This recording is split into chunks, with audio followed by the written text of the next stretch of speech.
Halo Propaners, jumpa lagi di Propan Podcast. Kali ini kita podcastnya di luar nih ya.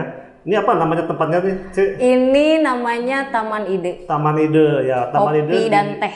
Kopi dan teh. Jadi ini kita di Tiga Raksa ya, Tiga di Raksa. perumahan Triraksa Village. Triraksa Village. Ya, kali ini kita ngobrol santai dengan Cik Sesa Susanti. Kita manggilnya Ece ya. Ya, Cik boleh. Nah, Cik, sebenarnya hobi kayu itu dari sejak kapan? Apa dari kecil udah nalaktak gitu? Kalau orang Sunda nalaktak tuh kan apa ya? Nakal ya? Iya, becicilan. Becicilan. Gimana ceritanya Cek bisa masuk ke apa? Dunia kayu. Pekerjaan kayu ya, dunia kayu. Bukan, nggak dari kecil sih Pak. Oh, enggak. Jadi nggak dari kecil, sebenarnya dari 2016 lah, 2016. Pertama suka, kedua nganggur. Jadi bakat gitu ya? Bakatku butuh. Iya, iya. Jadi ya dari situ suka, terus ngapain ya, karena sempat sih pernah ngelamar kerja sana sini, ada yang cuma 2 hari doang karena mungkin bukan passion atau aduh nggak cocok, dan ada yang sekalinya kita suka susah gitu buat didapetin, atau nggak mau disuruh-suruh kali ya salah satunya. Iya. Jadi ya udahlah, nyoba bikin sendiri gitu di depan rumah.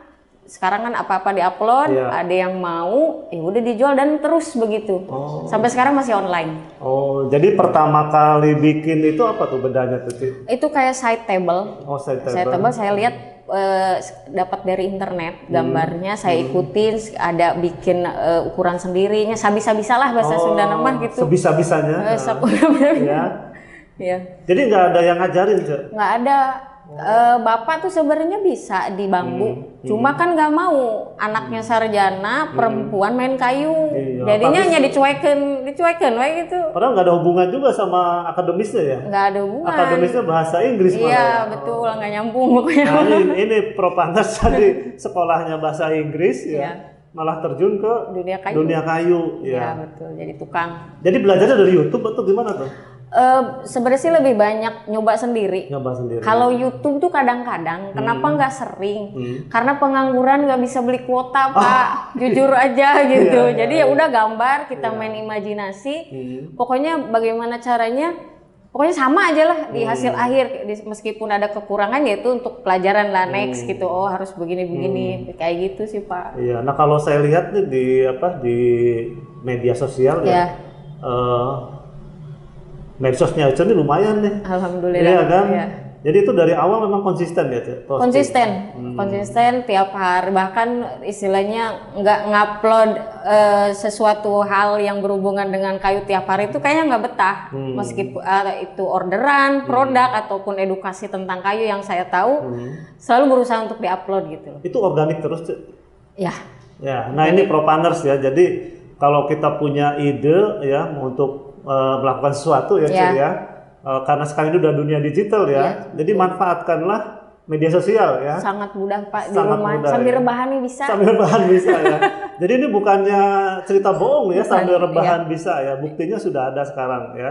Jadi Ece ini kalau saya lihat konsisten ya, apapun yang dikerjakan ya kan selalu di-upload ya. Betul. Dan kelihatannya juga komentar juga lumayan ya, Cik ya.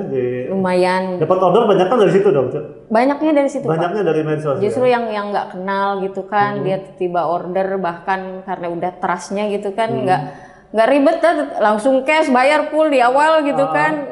Oke, itu dalam arti suatu peningkatan lah buat saya gitu kan, orang percaya sama saya gitu. Dan ya bener lah, harus memanfaatkan di era digital sekarang itu sayang banget.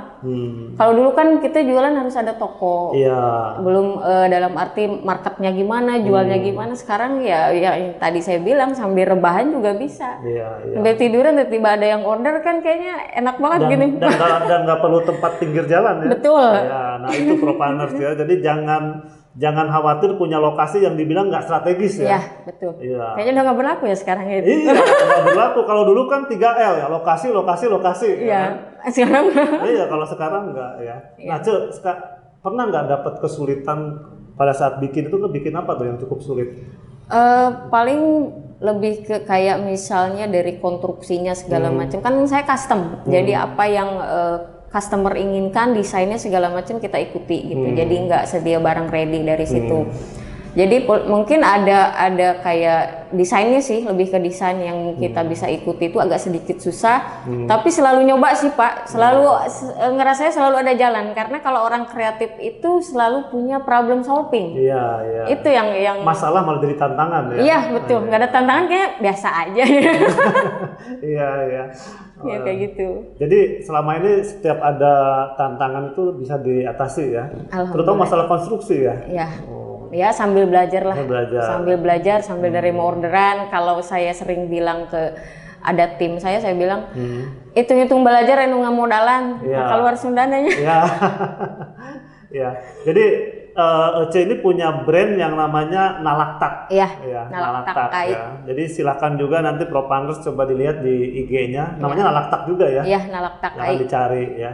Nah, selain furniture apalagi Cek yang suka dibikin? Kesini sih jadi merambah, ada lukisan, ada kayak ngerajut segala macam. Tapi semua itu saya lakukan untuk saya mix ke kayu. Ujung-ujungnya kayu lagi aja gitu. Tetap bahan baku utamanya ya, kayu. Kadang dari sisa-sisa bahan jadi keidean, oh ini bikin ini ya, oh bikin itu. Jadi terus aja sih kayak begitu. Gitu. Nah, kayu yang digunakan kayaknya selalu jati Belanda ya? Ya, karena awal saya pakainya jati Belanda. Pertama di Tangerang banyak. Kedua murah. Sama sebenarnya sih kalau menurut saya tantangannya lebih berat jati Belanda X Palette ini. Karena kita gimana caranya biar dia tuh terlihat kayak baru setelah jadi produk ya, nutupin lubang segala macem kan.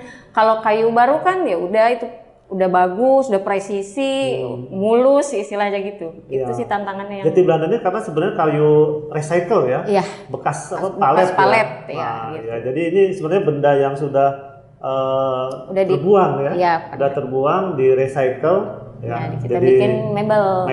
Gitu. Ya. Nah, kalau finishingnya gimana Cek? Finishing pertama pakai propan, cuma ada apa ya, cerita lucu Pak. Ya, waktu gimana? itu pakai saya solpen yang 2 komponen. 2 komponen, inframelamin. Ya, kan banyak di material dimanapun ada, mudah banget. Cuma saya nggak pakai pengeras. Itu dipakai buat pameran. Oh ini 2 hari 3 hari tetap basah, nggak kering-kering. Iya. Cuma setelah berjalan waktu ada ikut komunitas, terus kenal propan kan.